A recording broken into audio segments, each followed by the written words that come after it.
여러분 안녕하십니까? JTBC 저녁 뉴스입니다. 새만금 세계 스카우트 잼버리 참가자 가운데 수십 명이 코로나에 확진된 것으로 나타났습니다. 스카우트 잼버리 조직위원회는 지금까지 모두 28명의 코로나 확진자가 나왔으며 온열 질환 138명, 벌레 물림 383명 등 어제 하루 동안 모두 1,486명이 잼버리 병원을 다녀갔다고 밝혔습니다. 조직위원회는 오늘 온열 질환을 예방하기 위해 역내에서 진행할 계획이었던 173개 프로그램 가운데 170개를 중단하고 메타버스 체험, 신재생 에너지 프로그램 등 3개만 실시했다고 밝혔습니다. 전라북도가 폭염에 따른 잼버리 대원들의 치료와 회복을 돕기 위해 의료 인력과 의약품 등 지원합니다. 전라북도는 군산 의료원 간호인력 10명이 추가로 잼버리 현장에 투입되고 전북의사협회와 원광대병원이 후원한 온열 질환자를 위한 수액 세트 600박스 등 의약품도 지원하기로 했습니다. 또 의사 1명과 간호사 3명 등이 배치된 이동형 검진 버스도 운영합니다. 새만금 잼버리 참가자의 안전 확보에 비상이 걸린 가운데 여야 지도부도 대책을 촉구하고 나섰습니다. 윤재욱 국민의힘 원내대표는 긴급 점검 회의를 열어 필요한 조치와 지원을 아끼지 않겠다면서 책임은 나중에 따지고 축제를 잘 마무리하도록 노력하자고 말했습니다. 박강원 더불어민주당 원내대표는 최고위원 회의에서 6년의 준비와 예산 투입 등 고민스러운 부분이 있겠지만 잼버리 기간 축소와 중단도 비상하게 검토해야 한다고 밝혔습니다. 전북 정치권이 새만금 잼버리 참가자들의 안전을 확보할 수 있도록 과거 여러 차례에 걸쳐 철저한 준비를 촉구한 것으로 나타났습니다.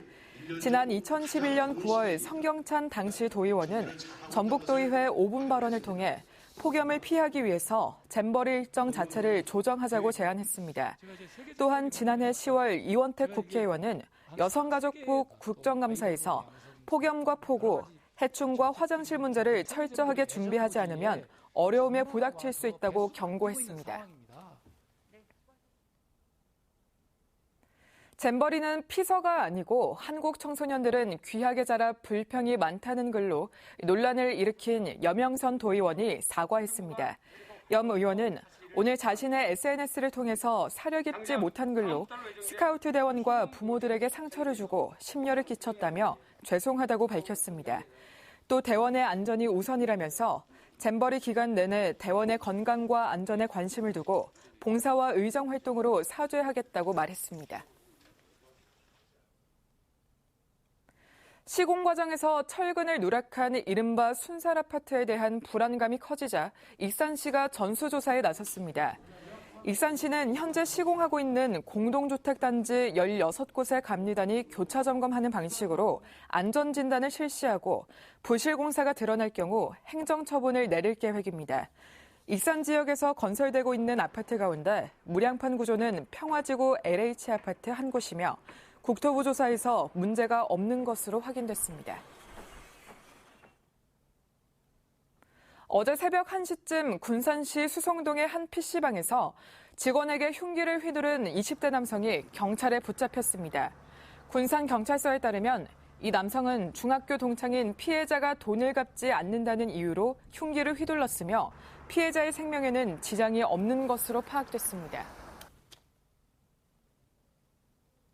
중증 지적장애인을 데려가 노동력을 착취한 혐의로 30대 부부가 경찰에 붙잡혔습니다. 전북경찰청에 따르면 이 부부는 지난 2018년 완주에 살고 있던 피해자를 대구의 자택으로 데려가 보수를 지급하지 않고 가사노동을 시킨 혐의를 받고 있습니다.